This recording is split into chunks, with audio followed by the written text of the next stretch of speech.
Ubushize mu kiganiro cacu twagarutse ku mateka y'intwari y'isi Che Guevara, aho twavuze ko yagize uruhare runini mu mibereho y'abatuye isi ndetse ko yafashije Fidel Castro gufata ubutegetsi muri Cuba, ndetse twagarutse no ku bucuti bwihariye bwa Fidel Castro ndetse na Che Guevara, aho twavuze ko bari bahuriye ku bintu byinshi bitandukanye, nko kuba bombi batariye gushesha ubwanwa. Kuri Fidel Castro iminota 15 ya buri munsi yo kogosha ubwanwa bibonaga ko uri gupfa ubusa, aho yabwo ari gukora ibindi bikorwa bifite inyungu. Gusa kuri ubu abagabo benshi muri salon de coiffure niho hasigaye harabaye mu rugo. Kuri ubu ngubu uwo si umugabo wo gukorana na Fidel Castro.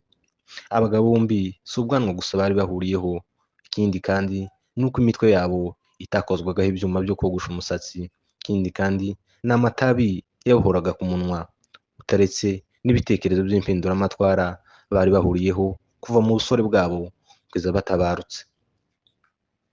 Reka uyu munsi munemerere tugaruke ku mateka yihariye ya Fidel Castro. Ese batarahura na Che Guevara, Fidel Castro yari muntu ki? Nanone reka nkwibutse nimba utarakora subscribe kuri YouTube channel wayikora, kugira ngo ukomeze ukurikirana ibiganiro byacu tukibishyiraho ubu wa mbere mu kubireba. Fidel Castro ni umunyakiba, yavutse ku itariki ya 16 y'ukwezi kwa munani mu mwaka w'1926, avukira mu ntara ya Este ya Cuba, cyangwa se mu ntara y'Iburasirazuba bw'igihugu ca Cuba. Nyina wa Fidel Castro yari inshoreke ya se, aho ise wa Fidel Castro yari afite undi mugore, naho nyina wa Fidel Castro urumva nyine yari inshoreke yiwe. Ariko nyuma y'imyaka 15 gusa Fidel Castro avutse, ise yaje gutandukana n'umugore we wa mbere, ahita ashaka nyina wa Fidel Castro.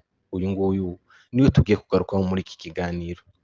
Umugabo ufite amateka atangaje, aho ari we muntu wasimbutse impfu nyinshi kurusha abandi bantu bose babaye mu mateka y'isi, aho imitego yasimbutse ibarirwa muri 638, iyi yose yari kuva mu rupfu. Ikindi kandi akaba ari umuntu wa gatatu mu mateka y'isi warambye ku buyobozi, akurikirana n'abandi bayobozi babiri bari mu mwamikazi w'Ubwongereza Queen Elizabeth ndetse n'umwami Abdullahi wayoboye igihugu ca Thailand imyaka 70.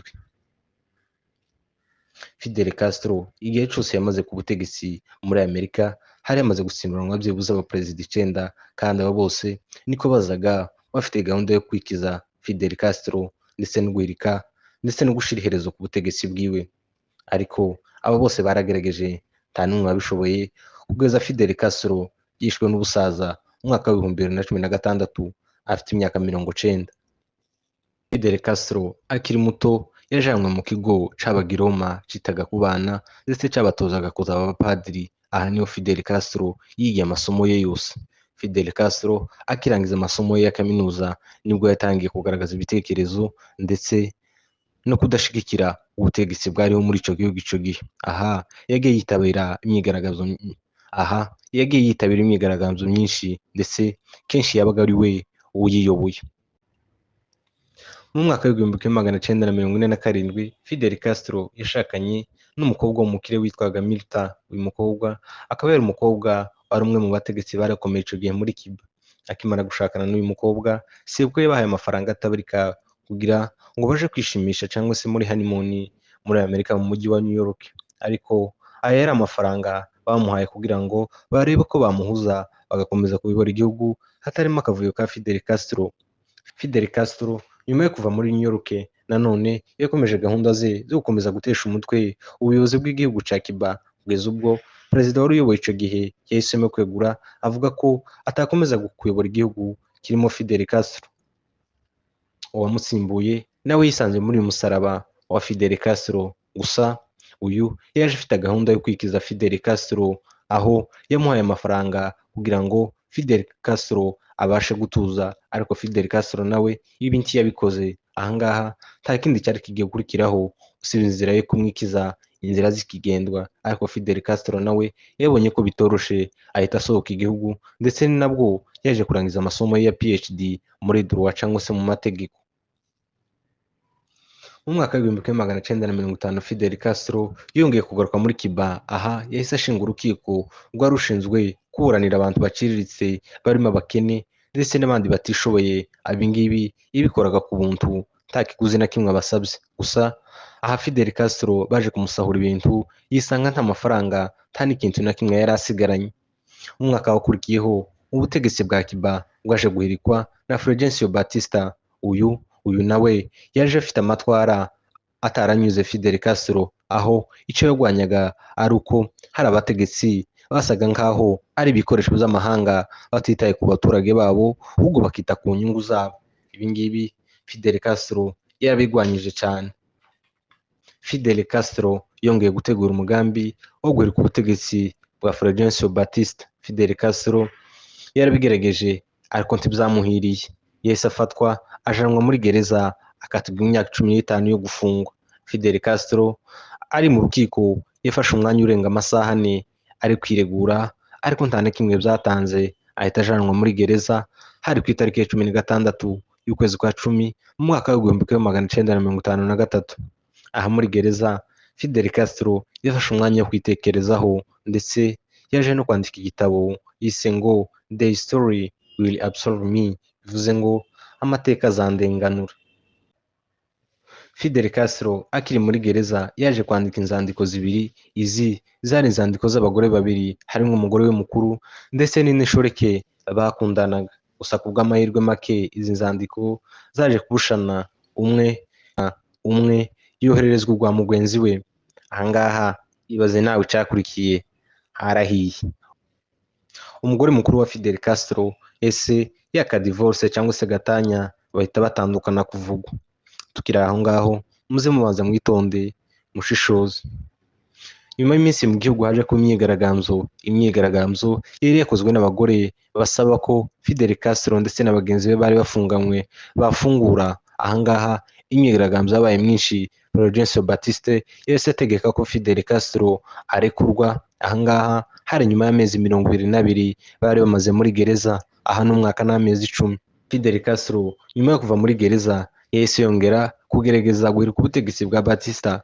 Uyu muhungu yari iki? Aha yabonye ko nibamufata ibintu bitazagenda neza, we na murumuna we Raul Castro bahise bahungira muri Mexique, ndetse n'abandi barwanyi bari bafatikanyije. Aha muri Mexique niyo bahuriye na Che Guevara wari uvuye muri Argentine, bemeranya kongera gusubirana muri Cuba.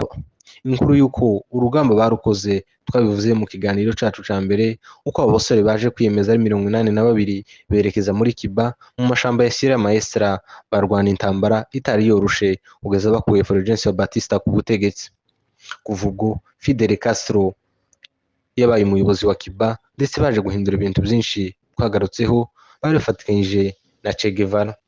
Fidel Castro akimara kugera ku butegetsi, intego ya mbere kwari ukwikiza ikintu cyose cyitwa umunyamerika ku butaka bwa Cuba, ndetse n'imitekerereze ya capitaliste. Aha rero nawe yarigize umwanzi wa mbere wa CIA ndetse n'abanyamerika bose muri rusange. Kuva ubwo batangiye kumuhigwa amanywa nijoro.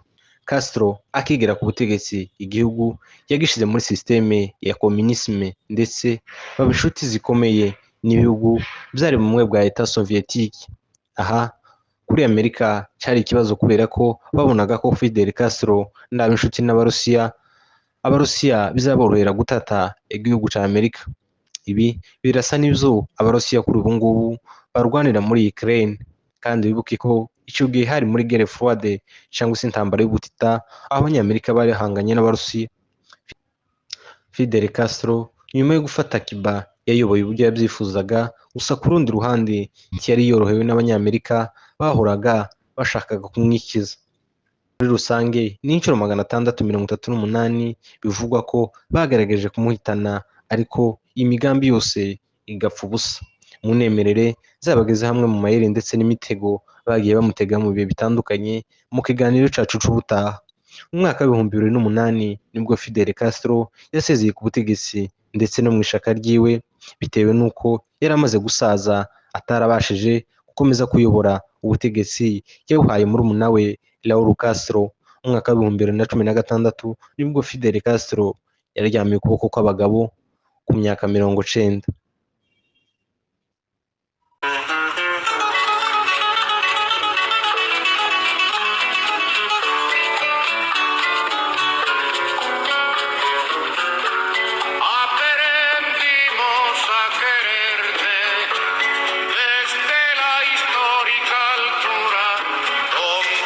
sol de tu brazo.